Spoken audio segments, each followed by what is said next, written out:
আসসালামু আলাইকুম। Welcome to my blog. কেমন আছেন সবাই? আশা করি সবাই অনেক ভালো আছেন, সুস্থ আছেন। আবারও চলে আসলাম একটা ছোট্ট মিনি ডেইলি ব্লগ নিয়ে। আর আজকে এই তো দুপুরে রান্না করব পুঁই শাক ভাজি আর সাথে হচ্ছে কচুরমুখী দিয়ে মাছ রান্না করব।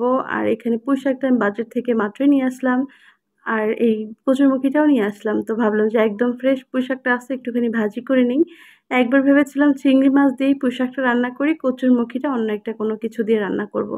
পরে আবার মনে হলো যে না, পুঁই শাকটারে ভাজি করব একটা ছোট্ট আলু দিয়ে, তার সাথে আর এই কচুরমুখীটাকে চিংড়ি মাছ দিয়ে রান্না করব। এইজন্য আমি পুঁই শাকটাকে এখানে কেটে ধুয়ে নিলাম।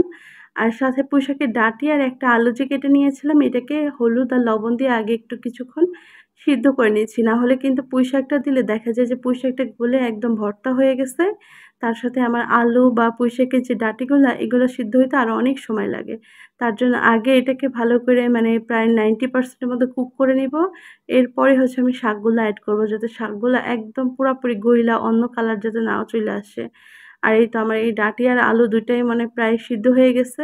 তো এই পর্যায়ে হচ্ছে আমি এখন শাকগুলা মানে ধুয়ে রাখছিলাম যে শাকটা, ওই শাকটা দিয়ে একটা ঢাকনা দিয়ে ঢেকে রাখবো কিছুক্ষণ, যাতে শাকগুলা গলে যায়, মানে চুলায় বাগার দেওয়ার মতো উপযোগী হয়ে যায়। তখন আমি হচ্ছে এটা একটা বাটিতে তুলে ফোড়ন দিয়ে দিব পেঁয়াজ কুচি, রসুন কুচি আর সাথে ২ টা শুকনা মরিচ কুচি দিয়ে।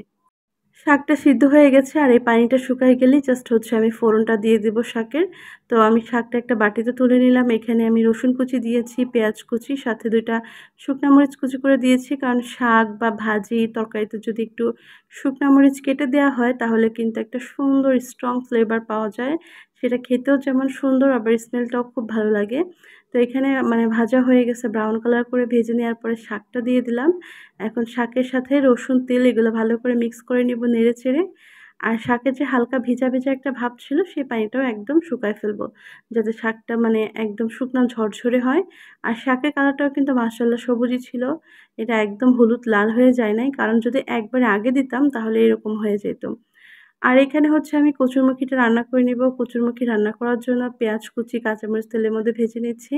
আর এখানে চিংড়ি মাছ সুন্দর করে পরিষ্কার করে পিঠের মাথার সব মলগুলা পরিষ্কার করে তারপরে আমি মাছগুলা দিয়ে দিলাম। এখন হালকা তেলের মধ্যে ভেজে নিয়ে এর মধ্যে আমি আদা রসুন বাটা দিব, হলুদের গুঁড়া, মরিচের গুঁড়া, ধইনা গুঁড়া সবকিছু দিয়ে মাছগুলা একটু ভালো কিছুক্ষণ কষিয়ে নিয়ে তারপরে আমি এর মধ্যে কচুরমুখিটা দিয়ে দিব।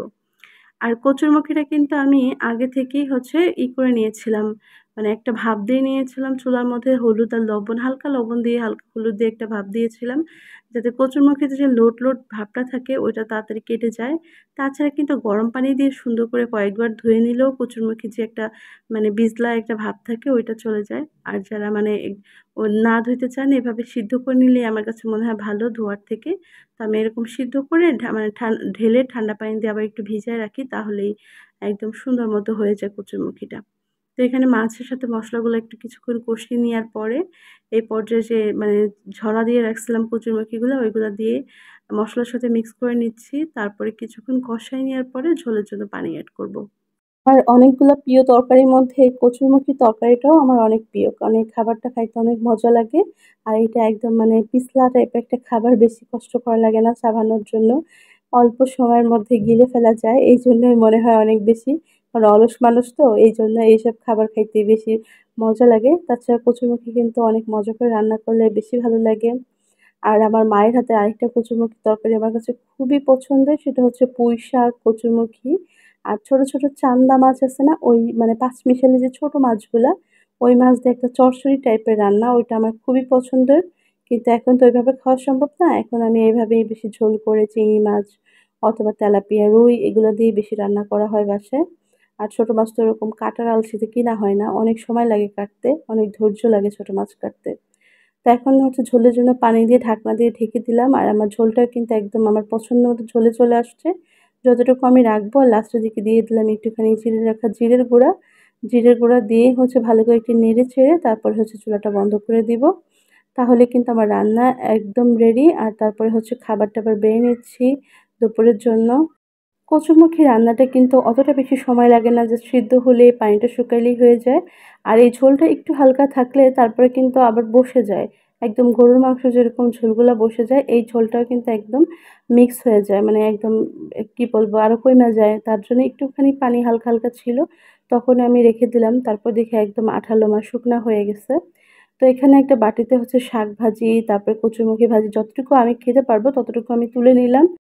আর আজকের ব্লগটা এই পর্যন্তই রাখছি। সবাই ভালো থাকবেন, সুস্থ থাকবেন। আর আমার ভিডিও দেখে যদি আপনার কাছে ভালো লেগে থাকে আর নতুন ভিডিও দেখতে চান তাহলে অবশ্যই কিন্তু পেজে একটা ফলো দিয়ে দিবেন। আল্লাহ হাফেজ।